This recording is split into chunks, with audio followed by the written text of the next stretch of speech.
Persib di bawah-bawahan bisa jadi permainannya akan lebih membosankan. Tapi kalau stadion masih kosong kayak kemarin ya Bali kayak main di Iwayan Dipta aja. Assalamualaikum warahmatullahi wabarakatuh. Aduh, sakirin deui Persib main deui nya.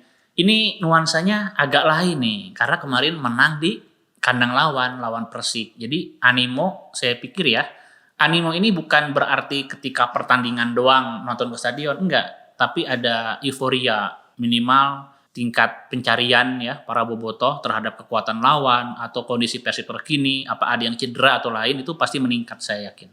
Nah, lalu kenapa saya pakai baju Brazil? Nah, kita ngedongeng dulu ya. Ngedongeng dulu, penting ya. Kunaon? Karena mau tidak mau nanti kemenangan Persib di pertandingan musim ini akan banyak ditentukan oleh dua sosok, Ciro Alves sama David da Silva. Itu jadi yang namanya Brazil effect ya, faktor Brazil itu akan sangat tinggi sekali. Nah, tentang Brazil teman-teman, lagi-lagi kalau prediksi Patut nama nu kitu mah gampang di akhir-akhir. Nah, kita ngomongin dulu antara Brazil, Liga Indonesia sama Persib. Nih, Brazil ini adalah salah satu negara yang dianggap paling cocok karakter bermainnya dengan Liga Indonesia. Ya, itu. Makanya banyak pemain-pemain hebat itu dari Amerika Latin memang ya. Tapi kalau kita spesifik, itu dari Brazil banyak banget teman-teman. Nah, apakah Persib pernah pakai pemain Brazil sebelum Ciro Alves sama David da Silva? Pernah. Saya ingat nih, kalau misalkan salah ya koreksi ya. Ini saya bercerita karena lagi-lagi kemarin ketemu sama teman-teman bobotoh yang umurnya tuh masih 18 tahun, 20 tahun, masih muda ya. Bisa jadi ketika dia mencari arsip tentang sejarah-sejarah sepak bola, khususnya Persib, mungkin ada yang terlewat ya, ada yang kelewat. Makanya di sini saya ingin berbagi cerita. Persib, seingat saya, dan memang jarang salahnya, orang maya mau ngomong ke kieu. Sombong amat. Sombong langsung komen, wah itu mau sombong sok tua. Enggak. Persib itu seingat saya dulu pemain asing pertamanya itu adalah Antonio Claudio, asal Brazil ya. Nah, Antonio Claudio ini di awal-awal Liga Indonesia dulu mainnya bukan di Persib. Jadi Antonio Claudio ini udah kemana-mana ya. Terakhir kali saya ketemu itu di Jakarta tuh. Katanya dulu tuh jadi asisten pelatih Persija. Saya nggak tahu dia di mana sekarang ya. Antonio Toyo Claudio, warga Brazil ya, warga negara asing berpaspor Brazil. Tapi kultur, ucapan, logat udah Indonesia pisan. Karena dia memang tinggal puluhan tahun di Indonesia. Dari tahun 95 berarti Anda bayangkan 95. Sabaraha tahun akhirnya 95, 2005, 2015. Wah, geus rek 30 tahun ya. Oh, udah Indonesia banget ya. Nah, saya nggak tahu. Waktu itu terakhir kali ngobrol sama saya tuh dia masih pingin jadi WNI ya. Masih pingin jadi WNI. Nah, kalau jadi WNI itu jalurnya banyak. Ada yang karena perkawinan, lalu ada naturalisasi biasa tuh. Yang syaratnya memang lumayan berat.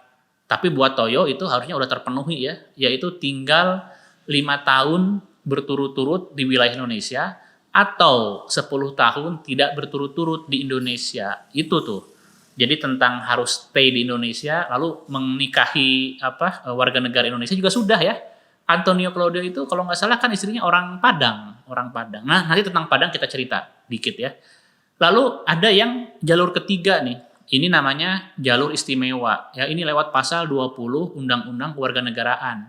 Yaitu jika seorang WNA dianggap telah berjasa atau untuk kepentingan negara, dia bisa diberi kewarganegaraan Indonesia. Nah, ini yang banyak lazim di atlet sepak bola ya. Oke, kita bahas tentang Padang tadi, bisa keingetan. Tadi ngomongin Padang lain masakan Padang ya. Jadi Antonio Claudio ini menjadi ikonik pelopor pionir pemain Brazil pertama di Liga Indonesia ketika dia memperkuat Semen Padang. Dia nggak sendirian. Dulu ada satu lagi temennya namanya Claudio Luzardi. Tuh, jadi Antonio Claudio dan Claudio Luzardi adalah ikon pemain Brazil di Indonesia di awal-awal Liga Indonesia. Mereka memperkuat Semen Padang. Saya nggak tahu Claudio Luzardinya, tapi kalau nggak salah jadi pelatih juga ya, nggak tahu di tim mana gitu. Nah, teman-teman, tentang istimewanya pemain Brazil ya, itu terjadi di awal-awal liga juga loh. Kalau kita ingat, nah Jackson Thiago tuh ya, Persib ketemu Petrokimia Putra di final Liga Indonesia pertama.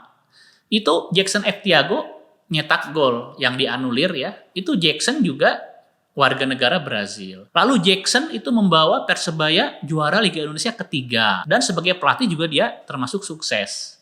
Jackson Thiago ya. Satu lagi siapa? Carlos de Melo, teman-teman tuh. Pernah dengar Carlos de Melo ya? Carlos de Melo ini awal-awal bareng Jackson Thiago memperkuat Petrokimia Putra ya, ngebawa ke final.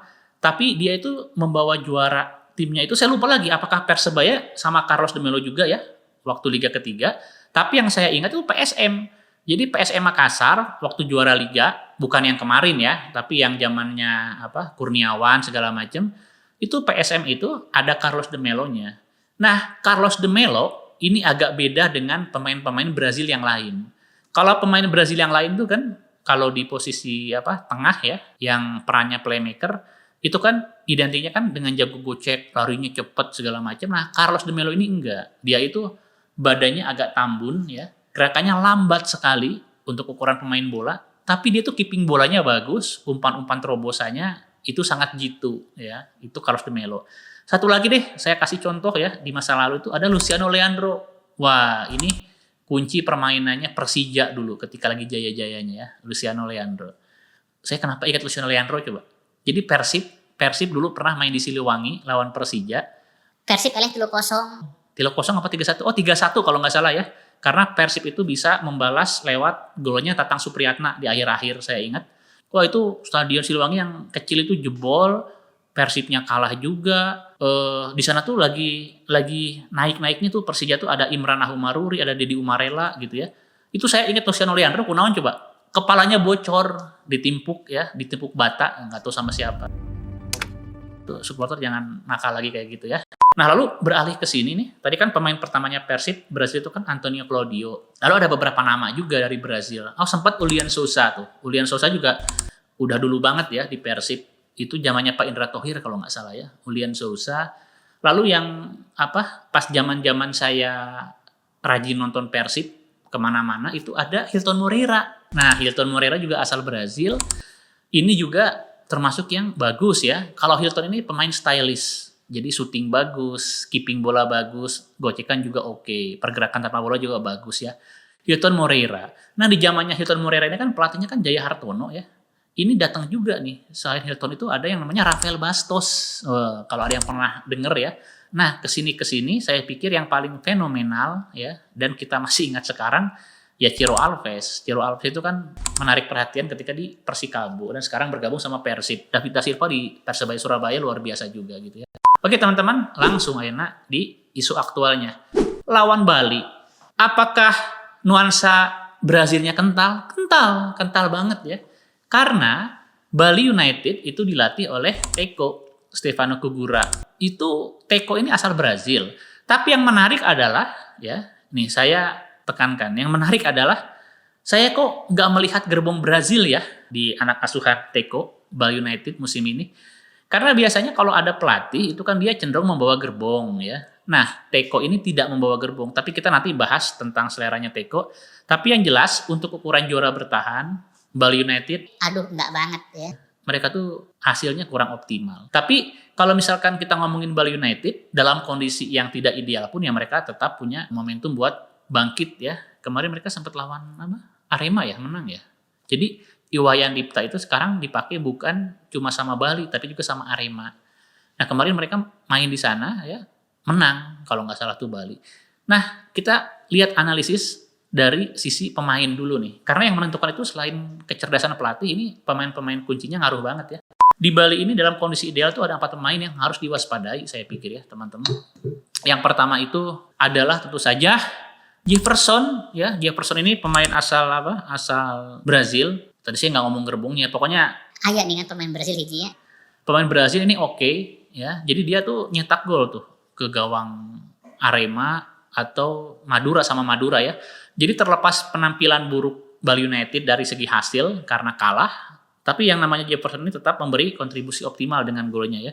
Berikutnya ada pemain Kamerun ya, Privat Mbarga. Saya pikir dari kemampuan fisik segala macam, nanti kalau pemain Persib nggak bisa mengimbangi ini bisa repot, bahaya. Berikutnya mungkin lokal ya, Ricky Fajrin saya suka nih. Ini juga berpotensi untuk merepotkan barisan pertahanan Persib. Satu lagi aing nyeri hate aing nyebutkeun aing. Mohamed Rashid, sia mana sok. Jadi ketika Rashid pergi dari Persib, banyak yang berharap dia kembali. Karena ini pemainnya lucu ya. Ini pemainnya lucu, humble, juga ramah kepada bobotoh, pika seriun, bodor, pokoknya cocok lah sama kultur orang Bandung ya. Tara serius, naon tapi jagoan, ngagolkeun wae. Nah, Mohamed Rashid ketika saya waktu dapat notif dia kembali ke Indonesia, saya kira ke Persib, ternyata ke Bali United. Mohamed Rashid ya, itu harus diwaspadai. Karena apa? Karena untuk level profesional kayak dia, udah dia nggak akan ingat romantisme sama bobotoh segala macam, nggak akan ingat ya. Dia kalau punya peluang pasti dia cetak gol, itu bahaya gitu. Nah itu kira-kira dari pemain. Kalian labuh cokotnya tenan naon ya, tong diedit ieu mah gimmick dihaja. Nah, jadi itu dia ya pemain-pemain yang harus diwaspadai. Terus dari Persib tentu saja yang menarik nih adalah sentuhan pelatih dong. Ya enggak? Kalau kemarin waktu lawan Persik itu kan Bohan itu kan, Nyebutnya mau Boyan apa Bohan? Geus Bohan ya. karena saya nyebut Julio Iglesias ya. Jadi J itu saya baca H. Nah ini Bohan ini kan ngelihat dari tribun, dia itu belum nyentuh secara keseluruhan, ngasih motivasi juga belum sampai kehatean biasa gitu. Tapi penampilan Persib, maksudnya kemarin Persib menang itu bukan karena faktor Bohan gitu loh yang saya sampaikan ya, tapi bisa jadi kelihayan atau piawainya Yaya Sunaria aja. Karena kalau namanya pelatih baru masuk belum megang ya apa yang mau dianggap keberhasilan gitu, belum ya. Jadi hasil karyanya Bohan ini baru akan terlihat lawan nanti Bali United. Plus termasuk pemain bawaan dia nih. Jadi bawa gerbong satu tuh Adinda ya. Sok edit nih kemarin Adinda. Itu bagus tuh. Adinda ini kalau kita lihat performa dia di Liga Malaysia bagus. Apalagi menghadapi back-back yang cilepeng ya. Ya kan back cilepengnya loba nunggu gitu ya. Terus ketika menghadang orang masih lihat posisi temannya, itu udah langsung jadi santapan Adinda ya. Nah, yang harus diwaspadai selain Adinda ya oleh Bali United, saya pikir adalah justru penampilan pemain yang diturunkan di 15 menit akhir oleh Persib ya. Naon itu orang jadi meresaran ka Bali United itu. Ya pokoknya itu. Ini terbukti di Persik. Oh iya, jangan lupa ya, prediksi saya kemarin waktu Persib lawan Persik terbukti tuh 100% ya. Jadi Persib akan menang tipis dan penentunya adalah pemain yang dimasukkan di akhir-akhir. Nah, terbukti kan? Karena apa? Karena itu 85 menit pertama itu saya dibully. Wah, aku mau mana tuh prediksi mana salah, dia sok tahu. Ternyata ngegolin 2, akhirnya menang ya. Nah, untuk yang pertandingan lawan Bali nanti prediksinya gimana? Ini cukup fair saya pikir ya. Ini prediksi saya hasilnya hasil imbang gitu, hasil imbang. Bukan nggak mau Persib menang ya, nggak mau Persib menang bukan. Jadi saya punya asumsi sentuhan Bohan ini positif nih, ya positif. Nanti bobotoh saya pesan yang emosi atau kesel kalau lihat Persib main jelek itu siap-siap. Jadi lawan Bali nanti Persib akan main nggak lebih bagus daripada kemarin-kemarin. Kenapa? Ini beda jauh ya teman-teman. Kalau Luis Mia ini kalau kita lihat, ini kan gaya permainannya kan flamboyan ya. Skemanya skema flamboyan. Nggak pragmatis dia itu. Nggak pragmatis. Makanya kemarin dia majuin beberapa pemain itu lebih ke depan. Dia itu ingin menempatkan cukup 3 di belakang tuh. Makanya Igbo Nevo, Nick Kuipers, sama itu mungkin Rodrigo tuh bawaan dia. Cuma kan penampilan Rodrigo di bawah performnya. Saya jamin mau kapake Rodrigo ku si Bohan mau kapake kuduna ya. Nah, ini Bohan ini kalau saya lihat beberapa cuplikan tim Malaysia yang dia latih, ini cukup konservatif. Jadi dia tetap akan menggunakan 4 pemain di belakang dan cenderung defensif. Nanti akan ada gelandang-gelandang itu dia akan menurunkan gelandang-gelandang dengan naluri bertahan itu di awal-awal pertandingan ya. Makanya kalau dari segi apakah ada perubahan lebih menarik, belum tentu. Ini kita ngomongin main ya, nggak ngomongin hasil. Persib di bawah Bohan bisa jadi permainannya akan lebih membosankan daripada di Luis Mia. Nah, apakah itu masalah? Itu enggak, karena kan bobotoh ngejarnya hasil ya. Kita lihat gini nih, gayanya Luis Mia ini kan flamboyan segala macem ya. reputasi juga Luis Milla jelas lah dia masih sangat dihormati. Kalau misalkan pulang ke Real Madrid kan ada videonya dia pulang ke Real Madrid sangat dihormati. Jadi nama besar tuh memang Luis Milla punya. Apalagi pernah melatih tim nasional Indonesia ya. Luis Milla punya nama besar.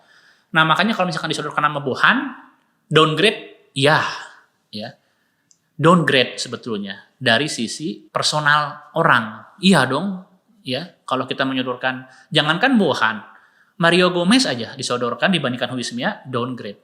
Tapi downgrade ini akan tidak berarti karena apa? Karena gaya permainan yang berbeda. Seseorang itu bisa dianggap di bawahnya seseorang lagi kalau dia memiliki banyak kesamaan ya. Oh iya mah dihandap si ieu, da si ieu lebih alus. Tapi ketika dia punya gaya melatih yang berbeda, Bohan ini bisa jadi nggak downgrade. Ya seimbang lah sarua. Da si Bohan mah bikin kieu, Milla mah kieu gitu ya. Nah, permainan akan lebih defensif dan pragmatis. Dan yang menarik adalah skema Bohan ini itu cenderung berbeda ya, terutama di lini tengah kalau ngelawan tim yang karakternya juga berbeda gitu loh. Jadi kalau misalkan di kita mah kan biasa ada yang namanya the winning team ya, winning 11 eta we nu dipaenkeun. Jadi cadangan itu cuma backup kalau ada yang cedera, kartu kuning apa. Kalau Bohan enggak, dia akan menyiapkan satu tim ya dengan beberapa opsi. Kalau misalkan menghadapi lawan yang agresif nih kayak Persija, Persebaya, bisa jadi akan menurunkan yang ini gitu ya, yang ini. Terus kalau misalkan kalau itu tadi ya tong diedit ya mah gimmick heureuy. Nah, udah gitu kalau misalkan menghadapi lawan-lawan yang cenderung main aman, agak defensif, bisa jadi yang gelandang-gelandang serang itu dimasukinnya nanti babak kedua dia akan menurunkan gelandang dengan naluri serang duluan gitu ya. Gitulah kira-kira pendapat saya. Lalu kenapa tuh kalau misalkan dianggap Persib pragmatis kok hasilnya draw? Iya, draw. Kenapa? Karena pelatih Bali ya, Teko juga ingin memberikan pembuktian dan saya lihat semakin kesini kan performa Bali itu makin bagus ya. Nah lalu faktor apa? Faktor tekanan penonton apa? Mual ya nggak akan terjadi itu mah ya. Jadi harus diakui kondisi kandang Persib Bandung ya dalam beberapa tahun terakhir ini kayaknya nggak jadi faktor penentu. Apalagi kemarin aksi boykot. Saya nggak tahu besok masih pada boykot lagi apa enggak gitu ya. Tapi kalau stadion masih kosong kayak kemarin ya Bali kayak main di Iwayan Dipta aja, biasa aja gitu ya. Jadi saya pikir hasil fair adalah draw ya. Tapi walaupun draw, saya harapkan itu para strikernya main bagus ya. Jadi nggak terlalu membosankan gitu. Jadi Rashid, David da Silva sama Ciro Alves cetak gol lah. Ya. Jadi draw tenan naon asal skorna 5-5, 7-7, 8-8 tenan naon. Jadi rame lah lajuna. Oke gitu aja teman-teman. Apalagi yang ingin saya ceritakan kayaknya nggak ada ya. Nantilah kalau misalkan ada yang kelewat di video berikutnya. Oke, assalamualaikum warahmatullahi wabarakatuh.